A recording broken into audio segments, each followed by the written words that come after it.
Hello student, Ram रतन study YouTube channel में आपका स्वागत है। हिंदी में उपसर्गों को पढ़ रहे हैं। हर एग्जाम, कोई भी एग्जाम हो तो उसमें उपसर्गों से क्वेश्चन जरूर बनता है कि उपसर्गों को कैसे पहचानें या मूल शब्द क्या है। तो सुनिए, उपसर्ग जो होते हैं वो मूल शब्द के आगे जुड़ करके उसके विशेष अर्थ प्रकट करते हैं। तो इस वीडियो में हम बताएंगे कि किसी भी शब्द में कौन सा उपसर्ग है, कैसे पहचाने वो बताएंगे, और नए शब्दों का निर्माण उपसर्गों द्वारा कैसे बनता है, ट्रिक भी बताएंगे और इसका फुल कॉन्सेप्ट बताएंगे। ठीक है, डिटेल में समझाएंगे, तो वीडियो को आप जरूर पूरा देखें। ठीक है, अब देखिए, सबसे पहले आता है सम उपसर्ग। कौन सा उपसर्ग? सम उपसर्ग। पिछले वीडियो में हम पढ़ रहे हैं संस्कृत के उपसर्ग। संस्कृत में कुल 22 उपसर्ग होते हैं। 22 उपसर्गों में हम पिछले वीडियो में हम 12 उपसर्ग तक पढ़ा चुके हैं। ठीक है, 11 उपसर्ग तक पढ़ा चुके हैं। आज 12 नंबर का उपसर्ग कवर करेंगे, 13 नंबर का उपसर्ग कवर करेंगे और 14 नंबर का। मतलब आज 3 उपसर्ग पढ़ेंगे। एक तो है सम उपसर्ग, दूसरा है आपका अप उपसर्ग और तीसरा है आपका अब उपसर्ग। ठीक है ना। तो सम, अप और अब उपसर्ग से कितने तरह के नए शब्दों का निर्माण होता है, या कैसे पहचानेंगे कौन से शब्द में कौन सा उपसर्ग है। तो चलिए देखते हैं। सबसे पहले लिखा है सम उपसर्ग। पहले तो समझेंगे सम उपसर्ग। सम का अर्थ होता है समान। सम का प्रयोग समान के लिए प्रयोग किया जाता है, संयोग के लिए, पूर्ण के लिए, साथ, भली प्रकार आदि। तो सम का प्रयोग, इसमें हलंत लगा हुआ है। जब किसी अक्षर वर्ण में हलंत लग जाता है, ठीक है, तो वो हमारे आधे हो जाते। क्या हो जाते? आधे अक्षर हो जाते हैं, और इन्हीं को हम शुद्ध व्यंजन कहते हैं। जब किसी अक्षर में हलंत लगा देते हैं तो हमें उसे शुद्ध व्यंजन कहते हैं। फिर उसमें कोई स्वर नहीं होता है। ठीक है, उसमें कोई स्वर नहीं होता है। वैसे तो प्रत्येक व्यंजन वर्ण में आ स्वर होता है, लेकिन जब हम उसमें हलंत लगा देते हैं तो फिर उसमें कोई स्वर नहीं रह जाता, स्वर रहित होते हैं। ठीक है, स्वर रहित होते हैं। तो सुनिए, सम का अर्थ होता है समान, संयोग, पूर्ण, साथ, भली प्रकार आदि। अब जो उपसर्ग होते हैं वो मूल शब्द से 3 तरह से जुड़ते हैं। ठीक है, एक तो सीधे सीधे संयोग द्वारा, दूसरा सम का किसी में परिवर्तन हो जाता है। ठीक है, और तीसरा है स्वर जुड़ने के बाद या व्यंजन जुड़ने के बाद। तो समझो जरा वैसे। पहला रूप है संयोग द्वारा। कैसे? यदि सम उपसर्ग के बाद जुड़ने वाला शब्द मां से शुरू हो। फिर से सुनिए, मैंने क्या कहा? यदि सम उपसर्ग के बाद जुड़ने वाला शब्द मां से शुरू हो तो सम का सम ही रहता है। सम उपसर्ग सम ही रहता है। जैसे लिखा हमने सम उपसर्ग है, मान मूल शब्द है। तो सम उपसर्ग के बाद जुड़ने वाला मूल शब्द किससे शुरू है? मां से शुरू है।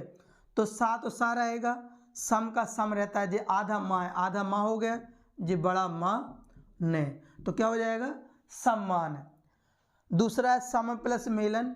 तो सा, ये हलंत लगा, आधा माँ और सीधी सीधी मेलन। आपने देखा हमने कुछ परिवर्तन नहीं हुआ, सम का सम है और मान का मान है, और सीधी सीधी जी क्या हो गया? इनका संयोग हो गया। अगर आपसे सम्मान में पूछा है कि कौन सा उपसर्ग है, तो सम उपसर्ग मूल शब्द क्या है? मान है।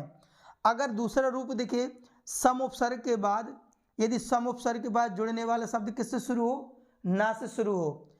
सम उपसर्ग के बाद जुड़ने वाला मूल शब्द यदि ना से शुरू होता है तो सम, जो सम का जो माँ है, आधा माँ काय में परिवर्तित हो जाता, आधा ना में परिवर्तित हो जाता है। फिर से सुनिए, सम उपसर्ग के बाद यदि जुड़ने वाला शब्द किससे शुरू है? ना से शुरू है, तो आधा माँ आधे ना में परिवर्तित हो जाता है और उनका सीधे सीधे संयोग हो जाता है। सम प्लस न्यासी तो जो हो जाएगा सा। अब देखो, जुड़ने वाला शब्द ना है तो आधा माँ आधा ना में हो जाएगा। जे आधा ना, जो ऑलरेडी यहाँ आधा ना था, जे यासी, तो सन्यासी। ठीक है ना। सम प्लस निकट जिस्सा। अब जे आधा माँ ना की वजह से, देखो जुड़ने वाला शब्द किससे शुरू हो रहा है? ना से शुरू हो रहा। तो आधा माँ इस ना की वजह से काय में आधा ना में परिवर्तित हो जाएगा। ये नी छोटी की मात्रा जो हो जाएगा सन्निकट। क्या हो जाएगा? सन्निकट। तो अगर सन्निकट आ जाए, सन्यासी आ जाए तो सन उपसर्ग नहीं होगा, उपसर्ग होगा सम। क्या होगा? उपसर्ग होगा सम। सन्निकट में कौन सा उपसर्ग है? सम उपसर्ग है। जो सम का जो ना आया किसकी वजह से? इस ना की वजह से। सम प्लस निवेश तो हो जाएगा सा, जी माँ इस ना की वजह से माँ ना में परिवर्तित हो जाएगा, सन नी छोटी की मात्रा वेश, तो सन्निवेश हो जाएगा। क्या हो जाएगा? सन्निवेश। सम प्लस नहीं तो जो हो जाएगा सा, जी आधा माँ इस ना की वजह से आधा ना में, और जी ना छोटी की मात्रा और जी हित, तो सन्निहित हो जाएगा। ठीक है। अगला आता है थर्ड रूप। देखिए, यदि सम उपसर्ग के बाद जुड़ने वाला शब्द किससे शुरू हो? स्वर से शुरू हो। सम उपसर्ग के बाद जुड़ने वाला कोई शब्द स्वर से शुरू हो तो स्वर क्या करता है? इस आधे माँ को पूरा कर देता है। ठीक है। अब देखिए सम प्लस आगम, तो सा, अब देखो जो आधा माँ है इस बड़ा आ की वजह से इसमें जुड़ जाएगा, तो जो हो जाएगा बड़ा माँ समागम। क्या बन जाएगा? समागम। अगर आपसे पूछा जाए समागम में कौन सा उपसर्ग है? सम उपसर्ग है, और मूल शब्द क्या है? आगम, तो ये बन जाएगा समागम। अब देखिए सम प्लस अग्र, जी आधा माँ, जी आ स्वर इस आधे माँ में जुड़ जाएगा तो पूरा माँ हो जाएगा, जी सा, जी पूरा माँ, जी गा, तो बन जाएगा समग्र। सम प्लस इच्छा, जी सा, जो ई है माँ में जुड़ के जो पूरा माँ हो जाएगा, बड़ी की मात्रा लग जाएगी, तो ये बन जाएगा समीक्षा। अगर आपसे कहा जाए समीक्षा में कौन सा उपसर्ग है, तो सम उपसर्ग है। मूल शब्द क्या है? तो मूल शब्द इच्छा नहीं होता है। क्या होता है? मूल शब्द इच्छा होता है। ध्यान रखना, ये एग्जाम में पूछा गया है, आता है इस तरह से। ठीक है। तो जरा देखिए सम प्लस उचित, जिससा जो आधा माँ, तो जो पूरा माँ हो जाएगा, छोटा ऊ की मात्रा हो जाएगी, जो हो जाएगा चित, जो बन जाएगा समुचित। अगर समुचित में कहा जाए कि कौन सा उपसर्ग है?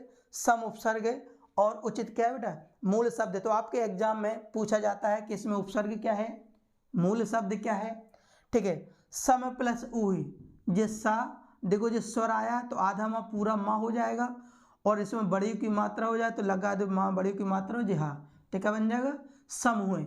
अगर आपसे पूछे जाए समूह में कौन सा उपसर्ग? सम उपसर्ग, मूल शब्द क्या है? ऊह। अब देखिए जरा एक चौथा रूप है, यदि सम उपसर्ग के बाद, अब देखो सम उपसर्ग किससे जुड़ रहा था? कौन से शब्दों से? स्वर वाले शब्दों से। यदि सम उपसर्ग व्यंजन वाले शब्दों से जुड़े तो क्या परिवर्तन होता? यदि सम उपसर्ग व्यंजन वाले शब्दों से जुड़ता है तो जो माँ हट करके जो आधा माँ हट जाएगा वो काय में ऊपर परिवर्तित हो जाता है, बिंदी में, अनुस्वार में परिवर्तित हो जाता है। सम प्लस कल्प, तो जो बन जाएगा आधा माँ जे काय में बिंदी में परिवर्तित हो जाएगा संकल्प। क्या बन जाएगा? संकल्प। दूसरा यदि सम प्लस ग्रह, सम प्लस ग्रह तो जो संग्रह हो जाएगा। क्या हो जाएगा? संग्रह हो जाएगा। अगला सम प्लस देश से क्या हो जाएगा? आधा माँ, ये देखो का, गा, दा, ये क्या है? व्यंजन वर्ण है। यदि सम उपसर्ग के बाद यदि कोई शब्द व्यंजन वर्ण से शुरू होता है तो जो आधा माँ है वो अंग की बिंदी में परिवर्तित हो जाता है। सम प्लस देश से क्या बन जाएगा? ये बन जाएगा संदेश। सम प्लस देश से क्या बन जाएगा? संदेश। अब यहाँ जो 3 स्टार हमने लिखे हैं इंपॉर्टेंट है, इनमें क्या होता है? इनमें हो रहा था उपसर्ग से। ठीक है। ये देखिए सम प्लस कार से जो बन जाएगा संस्कार। क्या बन जाएगा? संस्कार। अब देखो सम उपसर्ग यदि का से शुरू होता है, समझना, का से शुरू हो तो इसमें सम प्लस का अर्थ क्या बन जाएगा? संस्कार। तो यहां पर क्या हो रही है? संधि हो रही है। क्या हो रही है बेटा? संधि हो रही है।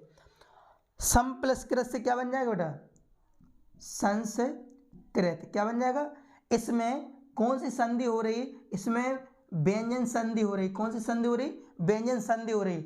और इसमें सा का आगम हो रहा। कौन सा आगम हो रहा?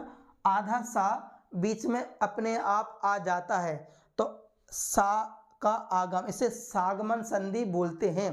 बीच में अगर ये शब्द जोड़ते हैं तो बीच में ऑटोमेटिकली कौन सा? आधा सा आ जाता है, और ऊपर ये माँ तो बन ही जाएगा। ठीक है ना, अंक की बिंदी। सम प्लस धी से ये बन जाएगा संधि। क्या बन जाएगा? संधि। अब देखो ये आधा माँ है, धा का जो पंचम वर्ण होगा, तो धा का जो देखो धा धनुष आया, धा का जो पंचम वर्ण होगा तो जो माँ धा के पंचम वर्ण में, यानी माँ कौन सा धा का पंचम, किसमें वो पहुंच जाएगा, ना में पहुंच जाएगा, तो जो बन जाएगा संधि। अगला आता है यहाँ पर, अगला आता है अप उपसर्ग। कौन सा उपसर्ग? अप उपसर्ग। अप का अर्थ होता है बुरा, विपरीत या अपवाद या निषेध या विकार। तो आप ध्यान रखें, इनके अर्थ आप जरूर समझें। अप का अर्थ क्या होता है? अप का जो प्रयोग किया जाता है बुरा के लिए, विपरीत के लिए, अपवाद के लिए, निषेध के लिए और विकार के लिए। अप के दो रूप पाए जाते हैं। अप जो उपसर्ग जुड़ता है मूल शब्द से, एक तो जुड़ता है संयोग द्वारा, दूसरा जुड़ता है संधि द्वारा। तो अभी हम इसके बाद हम टॉपिक संधि को बहुत डिटेल से पढ़ेंगे। तो यहाँ पर है अप प्लस भ्रंश, तो जो हो जाएगा अप भ्रंश। अगर आपसे दिखे इनका सीधे सीधे संयोग हो गए, यानी अप जे और भ्रंश जे दोनों को जोड़ दिए तो क्या बन जाए? अप भ्रंश। ये उपसर्ग संयोग द्वारा सीधे सीधे, इसमें कोई परिवर्तन नहीं हो रहा। अगर आपसे एग्जाम में अप भ्रंश आ जाए तो आप तुरंत पहचान, अरे यार अप उपसर्ग, भ्रंश क्या है? मूल शब्द है। अप प्लस कीर्ति से क्या बन जाएगा? अपकीर्ति। अप प्लस कीर्ति से बन जाए अपकीर्ति। अप प्लस कर्ष से बन जाएगा अपकर्ष। अपकर्ष। अप प्लस कीर्ति से बन जाएगा अपकर्ष। क्या हो जाएगा यहाँ पर?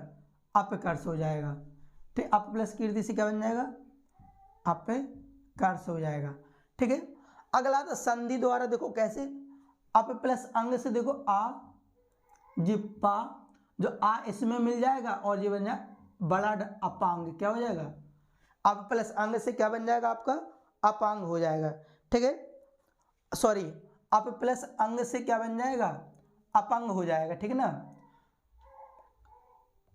अगला आता है अप प्लस इच्छा। तो ये देखो जरा, ये आ है, इस पा में आ है और ये बड़ी की मात्रा, तो ये बन जाएगा ए बन जाएगा, तो ये बन जाएगा अपेक्षा। क्या हो जाएगा यहाँ पर? ये हो जाएगा अपेक्षा।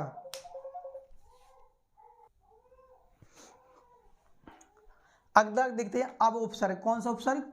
अब उपसर्ग। अब उपसर्ग का अर्थ होता है नीचा। अब का प्रयोग हम नीचे के लिए प्रयोग करते हैं, बुरा के लिए, हीन के लिए और निश्चय और पतन के लिए प्रयोग किया जाता है। अब का अर्थ होता है नीचा, बुरा, हीन, निश्चय और पतन। तो अब उपसर्ग मूल शब्द से देखो कैसे जुड़ता है। एक तो हमने बताया कि सीधे सीधे संयोग द्वारा होता है, और जो जिनका संयोग सीधे सीधे होता है वो इंपॉर्टेंट नहीं होते। इंपॉर्टेंट कौन से होते? जिनमें परिवर्तन हुआ हो, जिनमें क्या हो रही हो? संधि हो रही हो। ध्यान रखना, ये स्वर वाले ये आपके इंपॉर्टेंट है। अगर आपसे, और ये सम्मान, जिनका सीधे सीधे संयोग हो रहा तो वो इंपॉर्टेंट नहीं होते, जो परिवर्तित होता है वो इंपॉर्टेंट होते हैं। अब प्लस तार में तो क्या बन जाएगा बेटा? बताओ। अवतार हो जाएगा। अब प्लस मानना में क्या हो जाए? अवमानना। अब प्लस मानना, अब प्लस मूल्यन में हो जाएगा अवमूल्यन। ठीक है। अगला आता है संधि द्वारा। अब प्लस अंतर, तो ये हो जाएगा, देखो ये आ, ये बा, अंक की बिंदु इसमें जुड़े, ये बन जाए अवंतर। ठीक है। अब प्लस आपती से ये आ, ये वा, बड़ा का दंड इसमें, और ये बन जाए अवाप्ति। क्या बन जाएगा? अवाप्ति। ठीक है। तो आज हमने कवर किए हैं समुपसर्ग, अपउपसर्ग और अब उपसर्ग। बहुत डिटेल से, बहुत अच्छी तरह से कवर किए हैं। तो इसी तरह के वीडियो को देखने के लिए आप हमारे चैनल को सब्सक्राइब करें। ठीक है।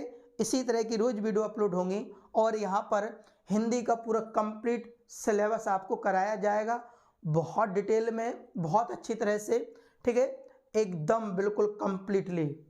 तो मिलते हैं नेक्स्ट वीडियो में।